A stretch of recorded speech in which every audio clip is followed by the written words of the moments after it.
2 Raja-Raja 2 ayat 1 sampai dengan 7 perikopnya Elia terangkat naik ke surga. Dan kalau saudara lihat di dalam pembacaan ayat-ayat tersebut, perjalanan Elia, di mana Elia itu dikitari dua kelompok yang mempunyai sikap berbeda. Yang satu yaitu kelompok mempunyai komitmen yang tinggi, yang kedua yaitu kelompok yang hanya asal, orang Kristen yang hanya asal.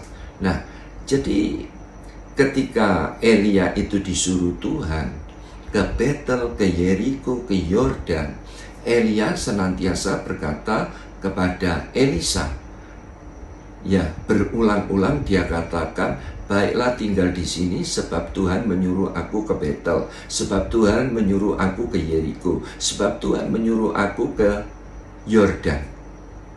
Tetapi apa jawab Elisa? Elisa menjawab, demi Tuhan yang hidup dan demi hidupmu sendiri, sesungguhnya aku tidak akan meninggalkan engkau. Yang artinya apa? Elisa ini sebagai anak rohaninya, dia mempunyai komitmen yang sangat tinggi. Sehingga apa? Elia berani berjalan terus.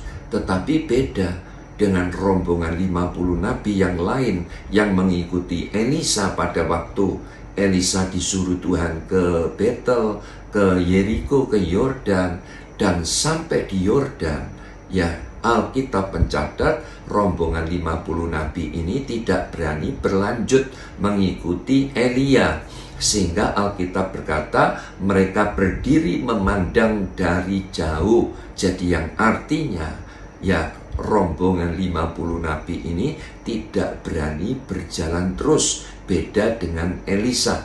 Kalau Elisa berani berjalan terus, sedang rombongan 50 nabi ini tidak berani berjalan terus. Jadi mempunyai arti apa? Jadi mempunyai arti begini saudara, yang mempunyai orang Kristen yang mempunyai komitmen yang tinggi pasti menghadapi persoalan, problem, halangan, rintangan macam apapun, dia akan berani jalan terus. Tetapi beda, orang Kristen yang hanya asal pasti berhenti.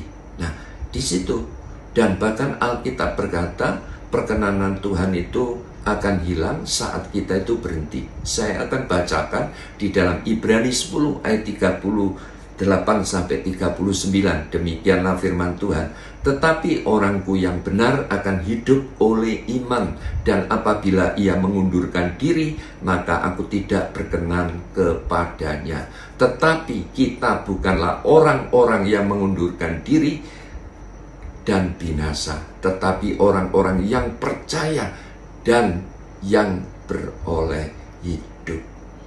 Jadi yang artinya dari ayat ini, perkenanan Tuhan itu akan hilang saat kita itu berhenti, tidak bergerak lagi di dalam rencana Tuhan. Dengan kata lain, Tuhan mau supaya saudara dan saya, ya, tetap terus bergerak di dalam rencana Tuhan. Nah, menjadi pertanyaan yang menghentikan 50 rombongan 50 nabi, rombongan 50 nabi ini yaitu Yordan. Jadi Yordan artinya itu sungai kematian. Ya, sungai kematian itu sebagai harga bayar.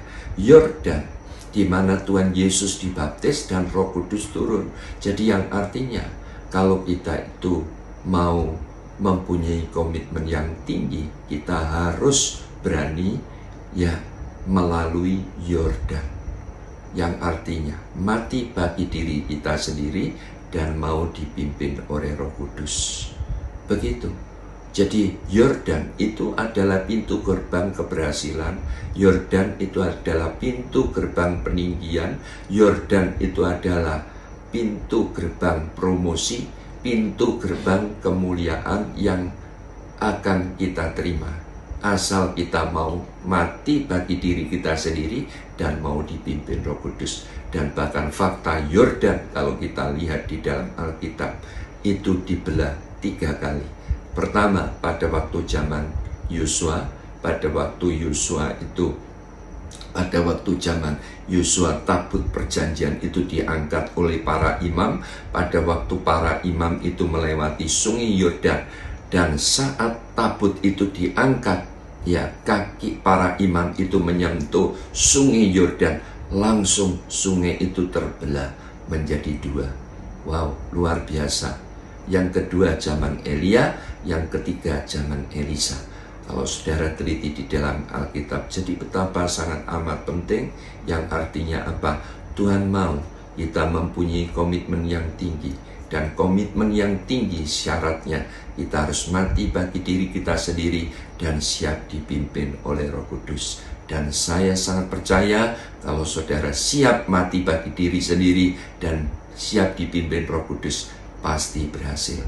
Tuhan Yesus memberkati. Amin.